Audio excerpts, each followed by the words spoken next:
Então, nesse capítulo 3, As Origens do Sofrimento, a Joana de Ângeles começa falando que as origens do sofrimento apresentam-se em condições internas e externas, né? Que daí resultam duas outras ordens que seriam as kármicas e as emoções perturbadoras. E nesse primeiro estudo, o que nós vamos fazer é uma pequena parte das kármicas. Nós vamos desenvolver, então, como ela fala aqui, uma pequena parte dessas condições kármicas, né? Que, como ela fala na doutrina espírita, né, o homem é a síntese das suas próprias experiências, né, que é o autor do seu destino, né, mediante os impositivos do determinismo e do livre-arbítrio, né? Então, seria interessante nós conseguirmos entender o que é esse determinismo e o que seria esse livre-arbítrio também, né? Então, como o determinismo, ela coloca aqui para nós, a gente pode até aprofundar um pouquinho mais, ela coloca que seria os aspectos do nascimento, da morte, da reencarnação. Então, como determinismo, a gente pode pensar que seria essa lei, né? Que cada espírito imortal que ainda está sujeito às vidas materiais passa, né? De uma vida a outra, que seria o renascimento, a vida, a morte, e aí o renascimento novamente, o período na erraticidade e novamente um outro renascimento, né? E que esse ciclo, nascimento, morte, reencarnação, usando exatamente as palavras escritas aqui no texto, estabelecem as linhas matrizes da existência corporal, né? Então, o ser, ele percorre esse ciclo, né, para conseguir, né, atingir a fatalidade última que ela fala, que é a perfeição relativa, né? E os fatores que vão ser importantes nessa programação dessas reencarnações, né, dessas condições de renascimento no corpo físico, vão ser os resultados dos pensamentos e dos atos das existências anteriores, né? Então, esse capítulo é uma continuidade dos capítulos anteriores, né? Notadamente do capítulo 2, onde a gente tanto falou sobre a importância do pensamento. Então, são os pensamentos das existências anteriores que vão, então, originar as condições para esse renascimento, para esse novo nascimento e as condições de vida dessa individualidade, desse indivíduo, né? E ela fala que ser feliz ou desventurado depende do livre-arbítrio pessoal, né? Ou seja, depende de como a pessoa vai conduzir os seus pensamentos no instante presente, né?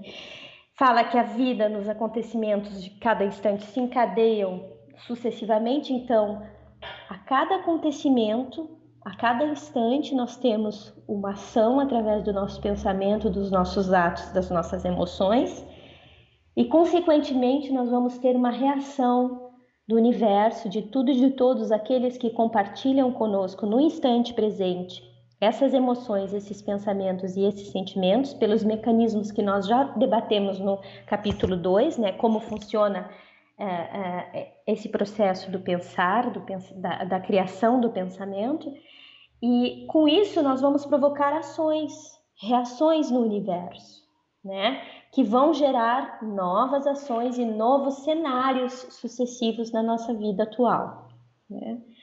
Então, ela acaba falando que o indivíduo é o resultado das suas atividades anteriores, né? Mas que os efeitos dessas atividades podem não ser imediatos, podem não se apresentar de forma imediata, né? Embora isso não vai liberar o indivíduo dos atos praticados. Então, ela nos fala que uma experiência fracassada, uma experiência vivenciada em um determinado momento, em uma determinada vida, pode não ter a sua consequência imediata na vida seguinte, mas que o indivíduo ainda vai ficar ligado a essa situação, a essas energias, e essas energias vão se materializar, vão se realizar em alguma outra reencarnação, próxima, né? Ou distante, ou próxima, onde essas experiências vão pedir o reajuste, né? Então, ela fala que o tempo, né, é de só menos importância, porque de uma forma ou de outra, como nós somos os resultados daquilo que nós pensamos, nós somos os próprios atores do nosso destino, as consequências pela lei de reação virão cedo ou tarde, mas elas virão, né? Porque a lei, a vida, ela busca o reajuste, o equilíbrio, né? A lei de ação e reação vai nos cobrar mais cedo ou mais tarde, seja na mesma reencarnação como seja em uma próxima, vai nos propor a mesma situação que nós originamos para que nós possamos aprender de forma correta como vivenciar essa situação e corrigir essas energias que nós jogamos no universo, né? Então, ela fala também que as construções do bem refletirão no comportamento posterior do indivíduo, né? Então, a gente vê que existem pessoas realmente que são naturalmente, na vida atual, que tem muitas facilidades, que tem muita chance, que a gente pode considerar como sendo pessoas que têm chance, que a vida sorri para essas pessoas, né? Que são pessoas que têm facilidades intelectuais, facilidades morais, que vamos dizer, entre guimé, azar, né? Entre aspas, né?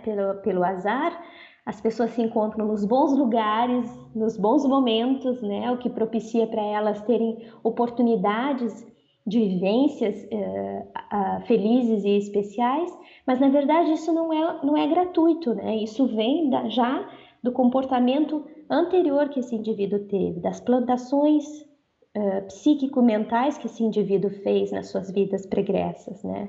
A evolução intelectual também, né? O que o indivíduo pôde se esforçar em termos de estudo, teve as oportunidades das vidas anteriores, de alguma forma pode se refletir na vida atual, como uma facilidade de aprendizado até, né? E ela fala aqui que os sofrimentos de natureza kármica, então, é um ponto-chave desse texto, pode se apresentar sobre dois aspectos que se complementam, que seriam a aprovação e a expiação. Então, primeiro ela fala que existem as condições internas e externas que dão origem, que resultam em duas ordens, que são as kármicas e as emoções perturbadoras. Aqui neste estudo nós estamos falando unicamente primeiro das kármicas, né? E dentro dessas kármicas ela fala que existem a aprovação e a expiação. Então, mais uma vez, nós estamos reduzindo o estudo de hoje a falar sobre as kármicas e a parte referente à provação, né? A expiação, que está dentro das kármicas, e a segunda, que seriam as emoções perturbadoras, nós vamos tratar nos outros estudos posteriores, né? Para que a gente possa detalhar bem cada um desses aspectos, né? Então, voltando para o texto, né? Os sofrimentos humanos de natureza kármica podem apresentar-se sobre dois aspectos que se complementam, provação e expiação. E aqui nós vamos tratar agora da provação. Então, todos esses dois, como ela fala no texto, o objetivo é educar e reeducar, né? Para as criaturas, educar e reeducar as criaturas no sentido do crescimento, né? Na busca da plenitude do ser, né? Então, o que seria a aprovação? Nós vamos aprofundar um pouquinho mais o que é essa aprovação, mas primeiro nós vamos ver o que ela diz aqui no texto, né? Aprovação é a experiência requerida ou proposta pelos guias espirituais antes do renascimento corporal do candidato. Então, o que acontece? Isso nós podemos ver, aprofundar nos livros do André Luiz, também nos livros do Leon Denis, na própria Gênese e no Evangelho, no Livro dos Espíritos.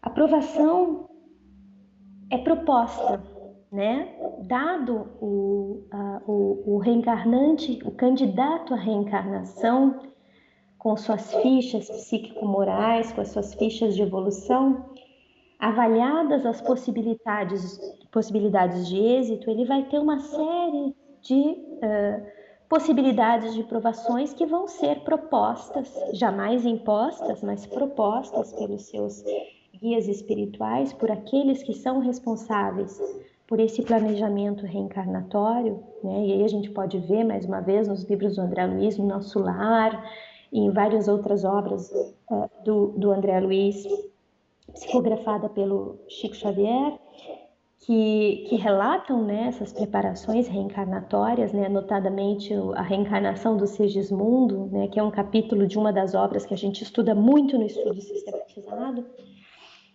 que as fichas vão ser examinadas e vão ser avaliadas as probabilidades de vitórias e os recursos ao alcance para atingir essas vitórias, né? Então, o que vão ser essas provações? Vão ser as tendências, as aptidões, os limites, as possibilidades, as dores suportáveis, as alegrias sem exagero, que vão poder trabalhar, fazer o indivíduo trabalhar no sentido de recolher resultados educativos, né? Então seria aquela figura da escola, né? Nós vamos na escola, nós vamos aprender, então nós temos uma série de lições e de provas a passar para consolidar esse aprendizado, né? Então ela reitera que nada é imposto, né? Que o calendário das ocorrências pode ser alterado, né? Sem qualquer prejuízo para a programação iluminativa do aprendiz.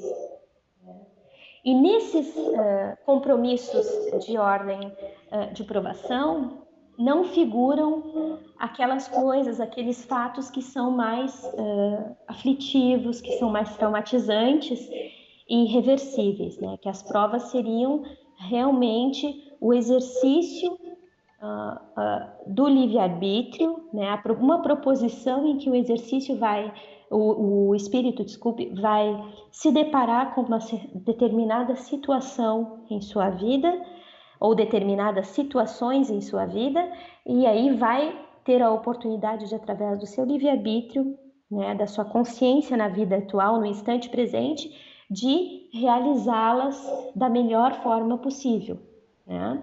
Mas nada vai estar relacionado com as condições mais aflitivas, né, que vão pegar, no caso, o que a gente vai ver depois, que seria a expiação, né, as expiações. Então, nesse caso, o indivíduo ele vai ter o livre-arbítrio, que vai dar as opções de como agir, como ele vai agir, né? E esse livre-arbítrio vai tornar com que essas provas, né, tenham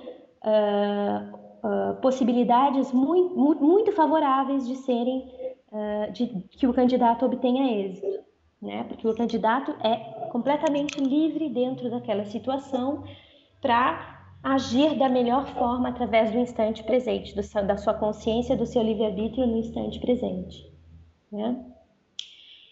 Então, ela fala ainda que quando existem arestas a aplainar, esse trabalho não impõe uma ação imediata pelo sofrimento, né? A ação do amor brinda o ser com excelentes ensanchas de alterar para melhor ou o seu desempenho e as suas atividades. Então, quer dizer, mais uma vez, o livre-arbítrio, a consciência do instante presente, a atuação com amor, né, no caminho das virtudes, vai fazer com que essas provas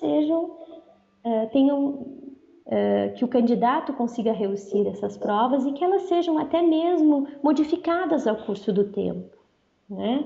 Que elas possam talvez ser mais suaves, né? Que elas possam talvez ser mais severas, dependendo do comportamento mental, moral e emocional que o candidato vai ter com relação a elas, dependendo das suas atividades no instante presente na vida atual, né? Então ela fala aqui que o desafio ante algumas metas que lhe parecem inalcançáveis, as dores dos processos de desgaste orgânico e mental, sem as quedas profundas nos calabouços das paralisias, das alienações, das doenças irrecuperáveis. Então ela fala que ainda quando isso acontece, no caso da aprovação, né, pode ser uma escolha pessoal do candidato, né, que tendo em vista a felicidade próxima, ele prefere esse caso mais extremo para poder se libertar da sua inferioridade moral, né? Mas que as provações, de qualquer forma, são suaves, né? Que se apresentam de uma forma a proporcionar o aprendizado, né? A educação do candidato, né? Que não tem o caráter punitivo, né? Que educam de forma consciente e que incitam ao aproveitamento da ocasião na forma mais lucrativa para o candidato, né? Então, ela fala que as provações não são fixas, não são uma coisa, como a gente vai dizer, estática, né? Que elas podem mudar no curso do tempo, suavizando ou agravando, conforme nós já falamos, o desempenho do espírito, né? E que esse processo evolutivo, né, é um processo de sabedoria, né? Quanto mais o espírito se aplica, né, quanto mais o espírito reage no sentido positivo, a evolução, né, vai mais rápido, né? Os benefícios vão ser maiores, né? E a duração desses benefícios, tendo em vista o espírito imortal, é uma duração ilimitada, embora a prova seja limitada no tempo, né? Porque a prova acontece quando nós estamos na nossa vida corporal, física, né? Então, considerando o ponto de vista causal e das origens eternas, né, o que ela fala aqui é exatamente isso, que as provações ocorrem na esfera física, né, e a esfera física tem uma breve duração se nós compararmos com a nossa vida imortal, né, porque nós somos espíritos imortais. Então, como nós lemos nas lições anteriores, nos estudos anteriores, né, no Livro dos Espíritos, na questão 84, 85, 86 do Livro dos Espíritos, que falam sobre o mundo material e o mundo espiritual, né? Se você puder ler, Mara, por favor, pelo menos a principal dessas questões que fala sobre o mundo pré-existente. Ok, tá, ok.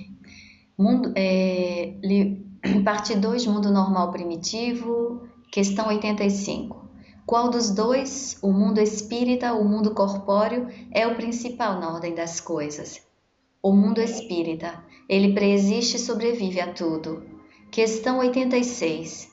O mundo corpóreo poderia deixar de existir ou nunca ter existido sem com isso alterar a essência do mundo espírita?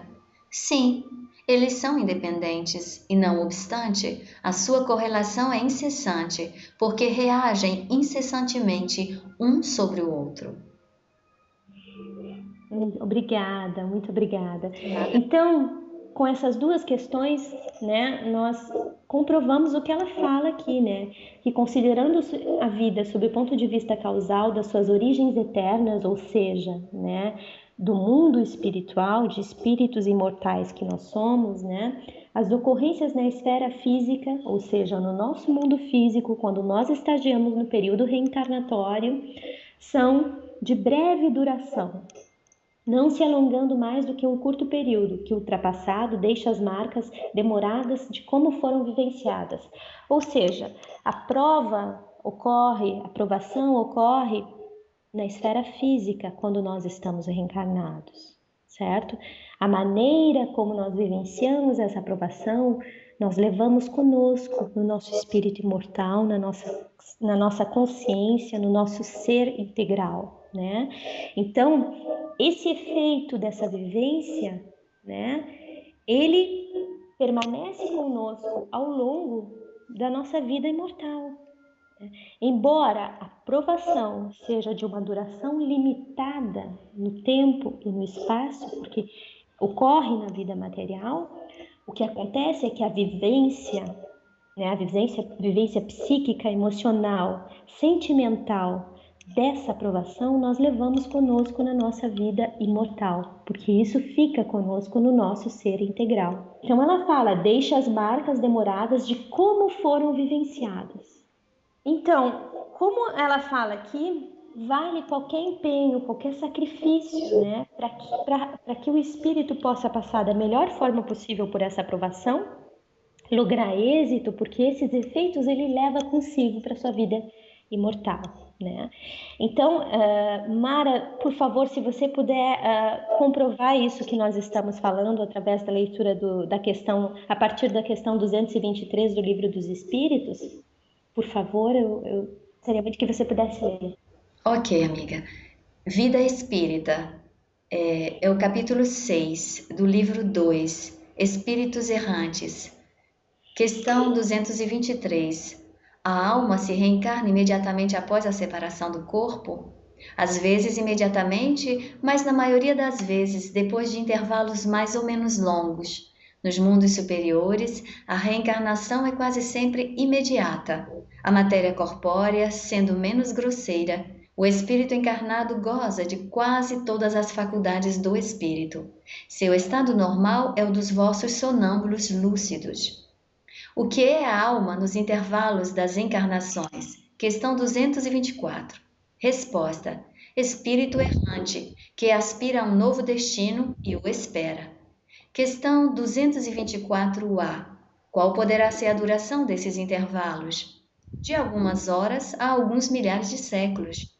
De resto, não existe, propriamente falando, limite extremo determinado para o estado errante, que pode prolongar-se por muito tempo, mas que nunca é perpétuo.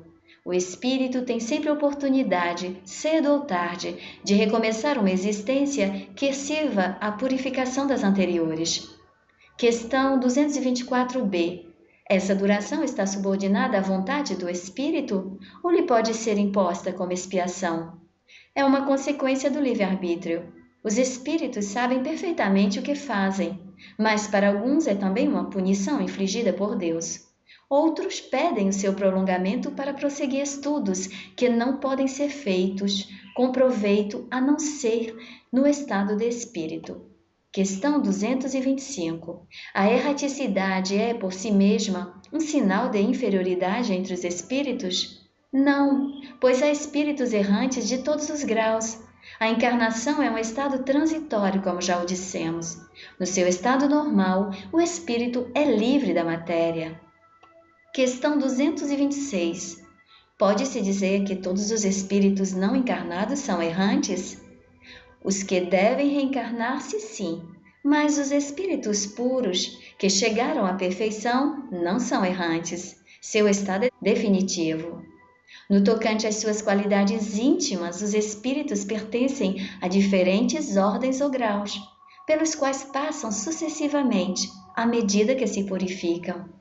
No tocante ao estado, podem ser encarnados, que quer dizer ligados a um corpo, errantes ou desligados do corpo material e esperando uma nova encarnação para se melhorarem, espíritos puros ou perfeitos e não tendo mais necessidade da encarnação. Questão 227. De que maneira se instruem os espíritos errantes? Pois certamente não fazem da mesma maneira que nós. Estudam o seu passado e procuram um meio de se elevarem. Veem, observam o que se passa nos lugares que percorrem, escutam os discursos dos homens esclarecidos e os conselhos dos espíritos mais elevados que eles, e isso lhes proporciona ideias que não possuíam. Questão 228. Os espíritos conservam alguma das paixões humanas? Os espíritos elevados, ao perderem o seu invólucro, deixam as más paixões e só guardam a do bem. Mas os espíritos inferiores as conservam, pois de outra maneira pertenceriam à primeira ordem. Questão 229. Por que os espíritos, ao deixarem a terra, não abandonam as suas más paixões, desde que veem os seus inconvenientes? Veem os seus inconvenientes. Resposta: tens nesse mundo pessoas que são excessivamente vaidosas? Acredita que, ao deixá-la, perderão esse defeito? Após a partida da terra, sobretudo para aqueles que tiverem paixões bem vivas, resta uma espécie de atmosfera que os envolve, guardando todas essas coisas más, pois o espírito não está inteiramente desprendido. É apenas por momentos que ele entrevê a verdade, como para mostrar-lhe o bom caminho. E por último, questão 230. O espírito progride no estado errante? Pode melhorar-se bastante, sempre de acordo com a sua vontade e o seu desejo, mas é na existência corpórea que ele põe em prática as novas ideias adquiridas. Aqui, amiga. Obrigada, muito obrigada. Então, essas questões todas nos esclarecem sobre esse parágrafo aqui, né? Que sobre o ponto de vista causal das origens eternas, as ocorrências na esfera física são necessárias e são de breve duração, com relação à vida errante, né, a vida imortal desse espírito que está passando ainda pelas fases reencarnatórias, né, que necessita ainda das reencarnações do corpo físico, como você esclareceu na questão 226, né, existem 3 estados, né, que os espíritos podem estagiar, né, que seriam o estado de encarnado, o estado de errantes e o estado, finalmente, de espíritos puros, onde eles já não necessitam mais da vida corpórea, né. Então, voltando para o texto, né, ela fala, para finalizar essa parte do texto, onde ela fala da aprovação, e aí eu vou dar a palavra para você desenvolver um pouco mais com as obras que nós temos, no tempo, nós temos ainda alguns 10 minutos, então no tempo que nós temos, para você desenvolver um pouquinho mais. Então, o que ela fala aqui é que, na verdade, isso tudo é uma aprendizagem, né? A aprovação é um aprendizado, como essa própria questão, última questão que você leu, a 230, nos fala, né, que o espírito põe em prática as novas ideias que ele adquiriu no estado errante, mas que ele precisa do corpo físico, da vida corpórea, para pôr em prática esse estudo como aprendizado real, vivenciado, né? Então, que toda aprendizagem, ela propõe esforço para ser assimilada. Então, o processo de aprendizado que nós vivenciamos na carne, né, nos exige um total esforço, nos exige uma dedicação, nos exige uma compreensão, porque nós não podemos esquecer que quando nós estamos na carne, a nossa consciência, o nosso ser integral, ele é que de uma forma, né, constrito a essa vida na carne. O nosso cérebro, né, tem as suas limitações, nós não temos acesso às nossas memórias totais e integrais, né? Nós não temos acesso às nossas vivências totais, a nossa consciência fica aqui de alguma forma limitada, né? A vida atual, a vida presente, e nós temos que vivenciar aquilo que nos é proposto na vida atual, na vida presente. Então é um exercício integral, né, de aprendizagem no sentido intelectual, moral e emocional, né? Quando nós passamos por uma situação de prova, né, nós estamos mergulhados nessa situação de prova, né? E o nosso livre-arbítrio, claro que nós não somos seres abandonados na natureza, nós temos sempre o auxílio maior, o auxílio dos nossos amigos espirituais, o auxílio dos nossos espíritos familiares, amigos, daqueles que velam por nós aqui na Terra, como na raticidade também, né? E com esse auxílio nós temos, né, o nosso livre-arbítrio também, que vai fazer com que nós tenhamos as atitudes de acordo com o nosso estado evolutivo com relação a essa prova que nós vivenciamos na carne, que nós escolhemos, que nós nos propomos, aceitamos a vivenciá-la na carne, né? E os resultados vão permanecer conosco na nossa consciência integral, no nosso sentimento, no nosso ser integral, né? Então ela fala aqui, para finalizar, que os compromissos negativos ressurgem no esquema da reencarnação como provações lenificadoras, né? Que o amor suaviza e o trabalho edificante consola, né? Ou quer dizer, né, o que vai acontecer nesse esquema de provação? Eu vou ter uma provação que vai começar sendo uma provação leve, né? Eu vou estar, por exemplo, submetida a uma situação onde eu vou conviver com pessoas, né, que de repente tem um comportamento moral que vai ser desafiador para mim, no sentido da fala, do pensamento, e que eu vou conviver com essas pessoas e eu vou ter o livre-arbítrio de ir na direção desses pensamentos iguais ou educar os meus pensamentos, vivenciar com essas energias, vivenciar essas energias, esses pensamentos dessas pessoas, mas seguir na minha direção que eu escolhi, né? Como a gente já debateu nos outros capítulos desse livro. Então, agradecendo então por esses momentos onde a gente pôde discutir, conversar, debater mais sobre essa questão, né, do capítulo 3 desse livro Plenitude, né, que trata sobre as causas kármicas em um primeiro momento, e nós falamos sobre as provações, e vamos falar sobre as expiações em detalhe no próximo estudo, e sobre as emoções destrutivas ainda em um outro estudo. Nós queremos agradecer, então, né, por esse estudo, por essa oportunidade de estarmos juntos, de podermos realizar essa leitura e esse humilde estudo sobre essa obra magnífica que é a plenitude, né?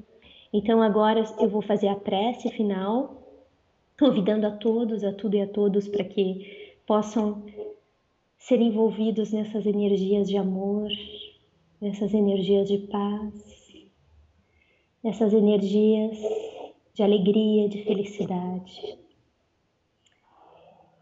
Nós agradecemos a Deus, a Jesus, a Joana, nossa querida Joana de Ângeles, e a todos aqueles que com ela trabalham, que nos auxiliam, que nos intuem e nos guiam neste estudo, sabendo os nossos desafios íntimos,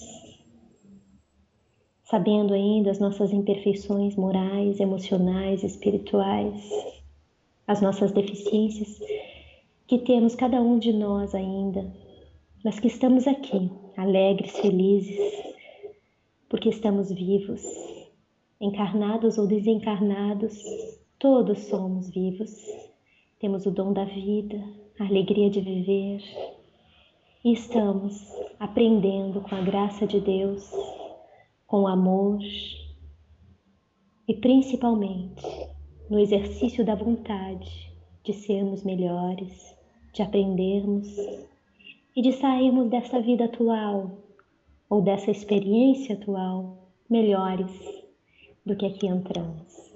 Agradecemos a tudo e a todos e pedimos ao Pai Maior que pela sua misericórdia possamos todos ter um dia, um lindo dia, com muita paz, com muita alegria e com um bem-estar, o bem-estar da calma, da paciência, da tranquilidade.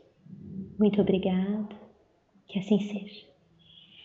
Que assim seja, graças a Deus. Obrigada, Ariane.